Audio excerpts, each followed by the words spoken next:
Hey everybody, Keep7 here, back with another Magic the Gathering Arena video, and today I wanted to make a video for players who maybe are free to play or maybe don't have a lot of wild cards to spend to make meta decks. It's really tough out there, especially if you're grinding on ladder. You know, almost every game I play is against some sort of deck that is powerful in the meta, whether it's Gruul or Rogues or, you know, in blue-white enchantments, Sultai, you know, whatever format, and whatever. I just wanted to make a video for you budget players out there who don't have a lot of wild cards to spend, and I wanted to present two decks, one in standard and one in historic.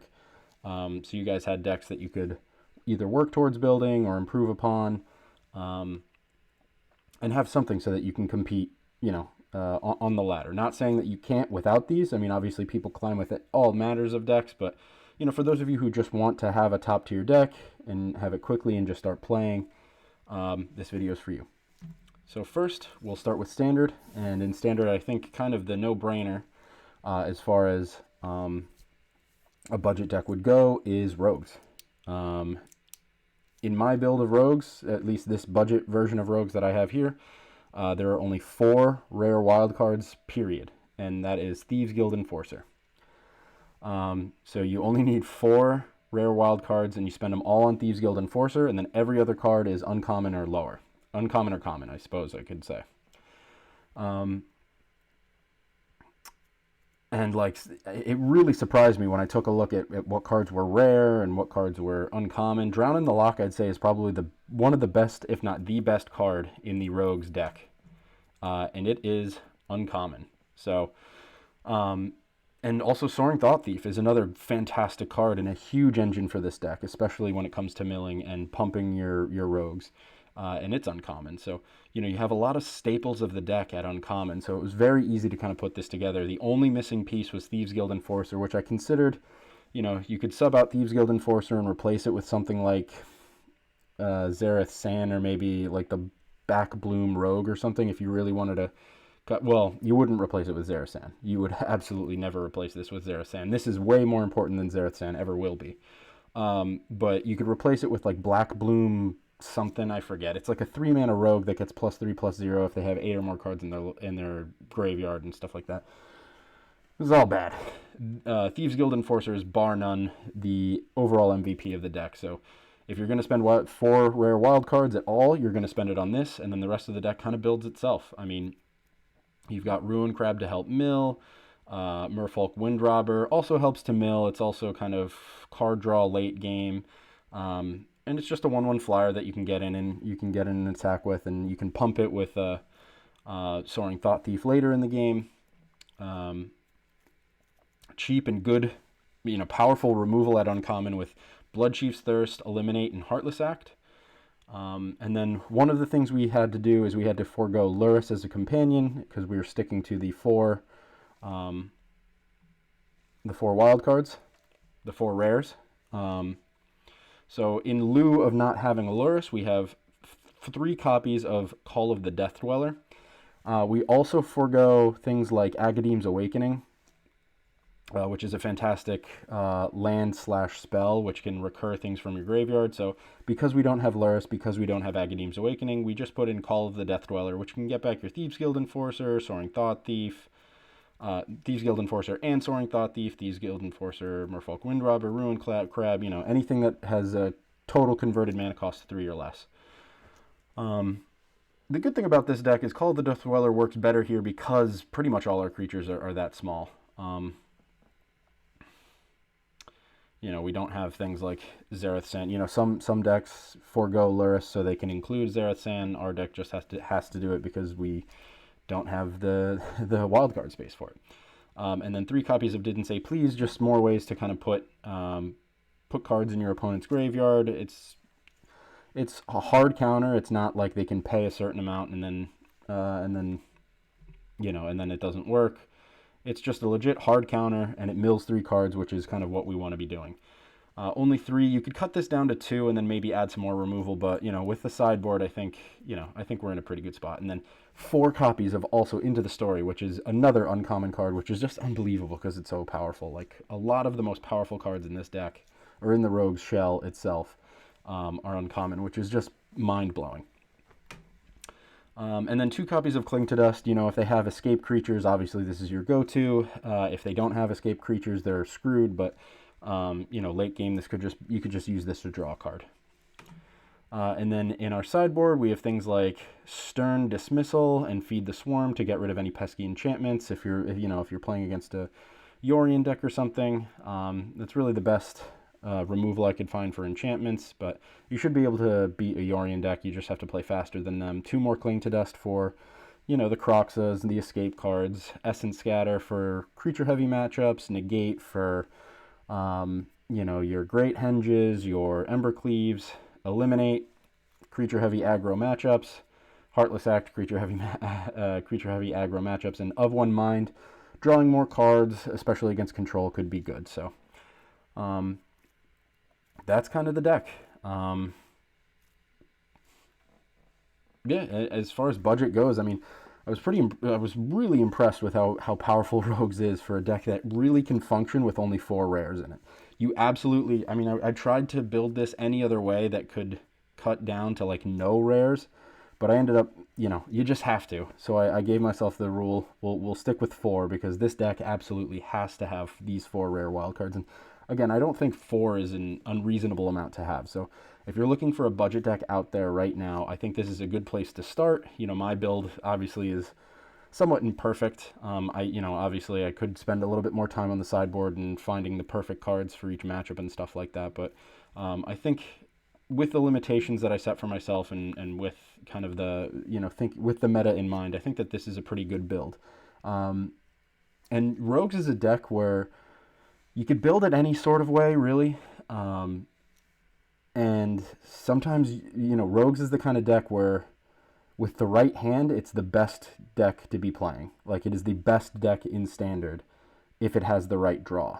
It can beat anything. And then it's another deck that sometimes you're just drawing and draw. You know, you cast 2 into the stories and you just don't have what you need, and that's game.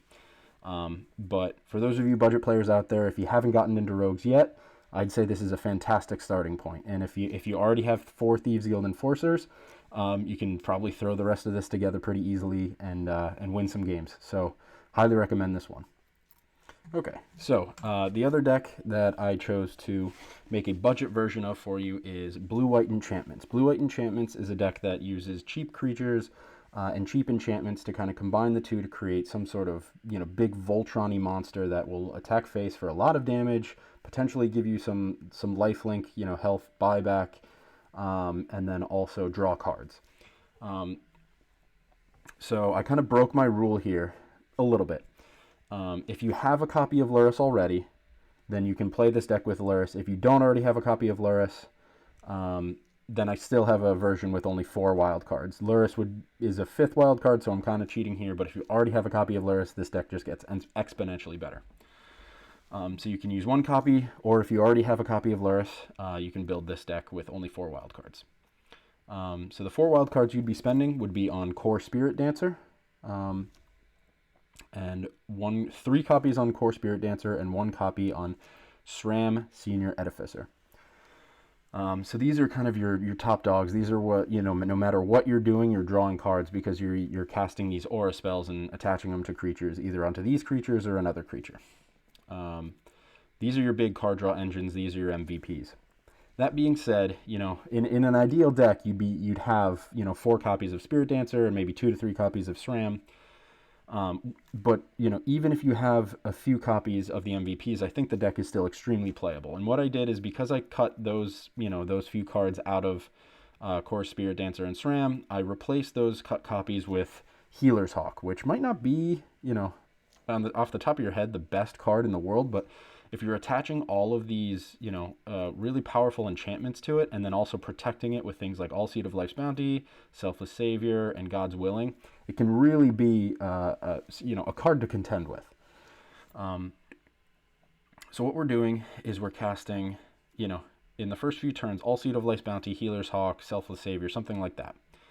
And then we're going to be attaching Staggering Insight, Curious Obsession, you know, to that creature, which will help us not only draw cards, gain life, and attack face, Well, yeah, I mean, it does all of those things. It helps us attack face, do damage, gain life, draw cards, which is a fantastic start. We can protect our creatures again with Selfless Savior, All Seed of Life's Bounty. Spell Pierce is a fantastic, counter spell to help protect from removal spells. God's Willing will help to protect us from removal spells. And then we just kind of, all that glitters is kind of our big beefy end game. We attach this to a creature, it becomes so big our opponent really can't deal with it. Either that, or I mean, it just provides us with a fantastic blocker against things like Gruul, and just putting something in Gruul's way that gives them a few turns where they can't even attack is pretty much just a game-ending play. So yeah, we kind of have put all these pieces together, and we create a very powerful deck. In the sideboard, we have one copy of Ceremonious Rejection, counter target colorless spell. If you're up against something like an Ugin or a colorless deck, it can be pretty important. God Pharaoh's Gift kind of decks, anything that might be colorless and a problem. You have a 1-mana counter spell for it, which is pretty powerful. And our final copy of Spell Pierce is in the sideboard. In a matchup where you really need to be protecting it or you really need to be countering things, it's a 1-mana pay to permission counter spell, which is very good. 3 copies of Baffling End. As in an aggro mirror and against an aggressive deck that has low mana cost creatures, it's a very powerful removal spell. Disenchant for any any enchantments that might be a problem. 3 Sealaways if they have big creatures, mid-range decks that are going to be playing bigger creatures that Baffling End won't hit. We have 3 Sealaway for. 2 Aether Gusts because a lot of green decks out there, Sultai, are really powerful right now, so Aether Gust can be good. I don't think it's good enough to be in the main board. And then 2 copies of Dovin's Veto. Obviously it's just a great card.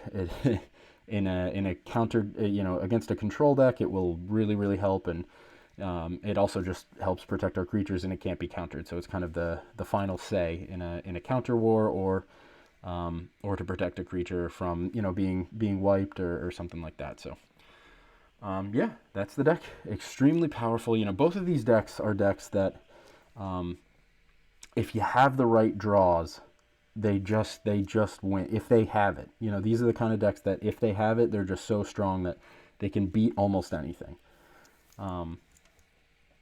This deck particularly is kind of difficult with control.